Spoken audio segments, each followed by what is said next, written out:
I know you're not really the type who's going to come out and say if you're hurting physically and whatnot, but you've been beat up a lot this year, obviously. How's the body feel just right now at this point of the season? Yeah, sore. Everyone, I think at this time of the year in the NFL is fighting through something, and I'm definitely right there with everybody. Without giving anything away, but no, I'm good. I'm ready to play. You haven't thrown a pick in a long time. I know wins and losses are what you care about, but what do you make of that long streak without throwing a pick? Is that something that you're proud of, or? Evaluate that stat? Because at first, just trying to figure the offense out, feel things out, being too aggressive, trying too much to, help us win, and really when I would make mistakes, it actually hurt us, and so just doing my best to take care of the football, to put our defense in good situations, take care of the football so it's easy on, our offense, so we're not playing from behind and things like that, just trying to do my best that way. And so it's something that I like. It's not something that I even think about, to be honest with you. But, anytime you can take care of the ball, in games, by not throwing interceptions, obviously fumbles happen.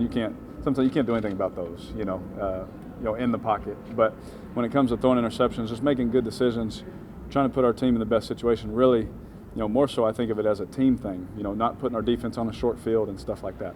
You talked in years past about the benefits of having continuity within your wide receivers and things like that. Yeah. You don't have that this year. How do you overcome that hurdle and kind of keep things going? You're right, and having continuity is a huge thing, and that's why it's nice to have, Jared, it's nice to have Jalen, guys that I've played a lot of football with, and we got some receivers right now that this is the first time out there with them. Obviously we had training camp and things like that, but playing games and stuff, we're still learning things about each other. We're still learning certain coverages, certain routes that are good for them, and for me throwing them and all that. So, it's not like Crab's back and Coop's back. For years that I've been with, we're learning each other, and it's going to bode us well in the future. It's going to be nice, But right now there's growing pains, and at the end of the day, no one cares. They complete passes. Let's move the ball, kind of a thing. So we work our tails off to do right, and I know those guys are working their tail off. So it's going to bode well for us here. Hopefully soon. There's when you look at Patrick Mahomes as one quarterback, kind of you evaluating another.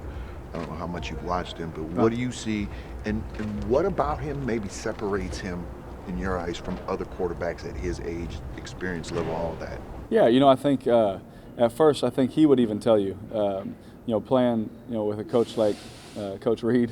I've been around Coach a couple of times. I've talked to him, and you can tell instantly he's a genius. You know what I mean?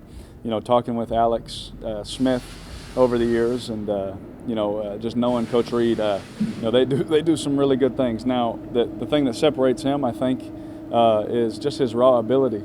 There's some times where free runners are coming in to hit him, and he can make them miss and still whip the ball to his speedy guys down the field, 60, 70 yards. And, being able to do that and do it accurately is really impressive. He's a heck of a player. And I just hope for his sake, man, that he just continues to work at it, which I believe. I don't know him really well, but I believe he will, and he'll be a heck of a player. But having Coach Reed there to teach him for a year, now throwing him in, and doing things that he liked, some stuff he did in college, those kind of things, making it similar for him, I think has helped. But again, he has to go out there and complete passes, and he's doing it at a high rate, and it's been really fun to watch.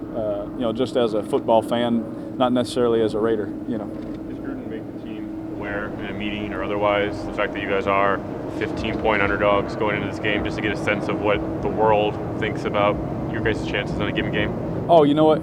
With him, he's always the same. He's always, he wants us to be the underdogs every game. If it was up to him, because he likes that mentality. But every game feels like we're 20-point underdogs when we go to meetings. You know what I mean? He makes it that way. And so, whatever it is, whatever we are, we're typically not aware of it. He'll say some things maybe here and there, but you don't know if he's serious or joking, But, just the way that he coaches it, every game feels like you're the underdog. No one believes you can do it, and just instilling that fight in our team. So, whatever it is, I assume that we are this week. So it'll be a fun one. I'm looking forward to competing against them. This week is the start of the My Cause, My Cleats campaign. You're wearing the same cleat that you've worn in the past. Yeah. Can you maybe detail again your choice, and also just how do you break into cleat going into a game? Do you have to wear it throughout the course of the practice week? Hey, Kyle. So My Cause, My Cleat, deal is awesome because I get to, wear a pair of cleats, and everyone gets to represent something that they care about. It's not just one cause that is just general for, you get to pick. And what's cool about that is I do children's health, with Valley Children's Hospital. They performed my oldest son, Dallas's, 3 surgeries when we were in college. And they helped save his life. We thank God for a place like that. And so anything we can do, raise awareness, bring money in, whatever we can do to help them and doing what they're doing, to help another family. The way they treated us, the way that they treated our son, the way they treated our extended family when everyone would show up to see how he was doing. We just want that for other families as well. And so however that looks, whatever it looks like, we just try and raise awareness for them because there are people that do it the right way. And, Todd, who runs the place is amazing, amazing man who I believe in. Anything he does, I believe in him. And so that's the kind of people I like to support and be behind. Was there a particular game this season after which you kind of looked at the effects some of the interceptions were having and kind of reevaluated the approach that you were taking on some throws? Yeah, goodness, I wish I could remember every one of them for you right now. I just, off the top of my head, I remember Miami forcing the go ball, the 50-50 ball. I think it was like first or second down. Didn't need to do it then. We have a lot more, time to score and win the game. Finally got a one-on-one and just too aggressive, right? That was one. I can't really remember other games right now, I'm sorry. But there's definitely times if we sat down and looked at them where you don't have to do that. It's me just trying to win the game, trying to do too much. That's always been a problem I've always tried to hold back on. And obviously with Coach Gruden coming in, I'm so aggressive and fired up all the time, and we've learned to mellow that out a little bit, so I can, do better for our team. But it was good this last week to be able to push the ball. We had some opportunities finally. Teams were playing us in certain coverages where we could push it, still take care of the ball, but push it down the field. And so hopefully we get to continue to have those opportunities, for our guys to make plays. Players voted Derek Cook the Ed Block Courage Award for the Ed Block Courage Award. Yep. That's about courage, determination, inspiration, sort of qualities. Yep. Can you cite any specific moment? And I know there are many, I'm sure. Yep. But why he encompasses those qualities and is deserving for that? Oh man, there was a third down. I want to say it was against the Colts where I, stepped up, threw the ball, and I got hit. I didn't see it, but I just heard the crowd go, ooh, so I knew he got hit good. And obviously it doesn't feel good when you don't see who's hitting you and all that. And he just pops right back up and he continues to play and dominate in the game. And just like it's little things like that would deter a lot of other people to continue to go across the middle and make jumping catches and do all and he's never stopped. He's a pro's pro. The guy is phenomenal. I've heard about the award and obviously, was able to win it when I broke my ankle, which, you never want to have a reason to win it, but you get to learn really what it's about and what Ed was about and all those kind of things. And so for Jared to win it, I know it's an amazing honor. And for the team to look at him and say, yeah, we want to vote you. I circled his name, I thought he deserved it, and coming back and playing determination, just going through any injury. I mean, we just talked about how sore people are and all those things and doing all the weight room and all that. Now add an injury to it and, have to come back from that and continue to push yourself and continue to produce.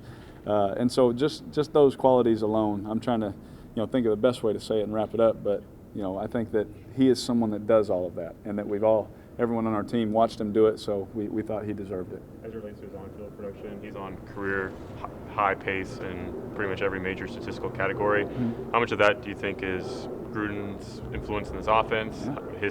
It being his second year in the offense, Jared? Yeah. Or maybe a third component unrelated to those? Oh man, well I definitely feel, us having 2 years under our belt, there was times where, I'll say it this way, I can go out there and throw some routes to him with my eyes closed, because I know how he breaks, I know where his landmarks are, I know where he does certain things, and that's time, doing it, training camp. We've had 2 training camps, 2 off seasons. We've had 16 plus games now, of working together. And so a lot of that has to do with it. And, you see, his numbers going up, which is awesome. His production going up, because Coach Gruden's here doing some different things with him also. He had a good year last year, and he comes here, and now he's having another good year, this year. And so I think a lot of it has to do with it. But at the end of the day, Jared's the one that has to put the work in and run the routes and win and compete for the ball when it's in the air. So as much as we want to, talk about other things, Jared, I want to give all the credit to him because he's worked his tail off for it. Derek, Two more, guys. clearly you'd rather be competing for a division title, but Yeah. it is what it is. Does the opportunity to throw a wrench in a division foe's playoff run, does that get the juices flowing at all, or is that just rhetoric and media talk? Oh yeah, I think it's probably more media talk. Obviously they don't like us, we don't like them. Until after the game, then you have some friends. But if you have to change your mindset, I've always believed this. If your mindset has to change for a certain game, or this is the only game you think about, or you're not doing the other ones justice. You're not doing it right the whole time. So, it's a division game. Obviously, we want to beat them. We don't want to lose to them. We want to beat them, give them a loss, and play them in a few weeks and beat them again. That's how they feel too. And so, if you have to change your mindset, I never thought that was right.